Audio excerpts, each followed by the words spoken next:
Hey guys, welcome back. So I just finished making this super cute shaker embellishment book using envelopes with the envelope punch board. And this project was totally inspired by Joylease, and she's Pretty by Joylease. I'll add the link to the tutorial in the description bar. This is my first time actually making a shaker because I'm terrible at shakers. And I actually messed this one up, but then it came out pretty good because then I have two shakers.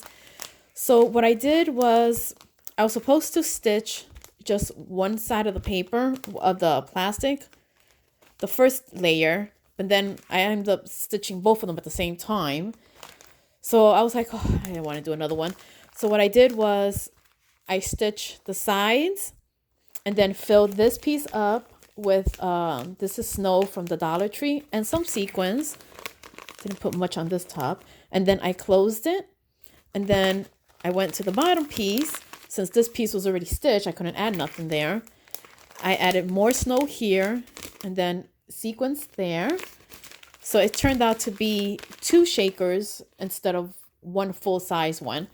So I think it came out pretty good. And then I did a little trim here. This paper is from Tea Time, Carolyn from Tea Time and Dolls. I'll add that link in the description bar also. I added that flower. Right here, I connected all the envelopes with twine. And then I got this cute little bottle cap charm that I made. Just added a flower. This is where you see the beautiful little girl. Isn't she adorable?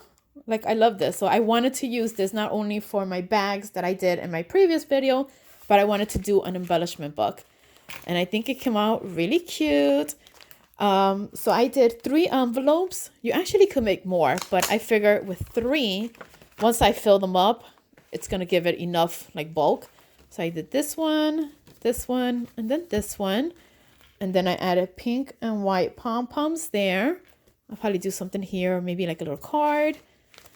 And that's it. Isn't this cute? Like, I love like the shaker. I really do. I'm so happy that I didn't give up. I tried. And it's really cute. My stitching is terrible, but that's what makes it, handmade. And I think it came out super cute. But yeah, just a quick little project share. Hope you guys like it. Don't forget to follow Joylease if you want to try to create one. And I will talk to you guys later. Bye.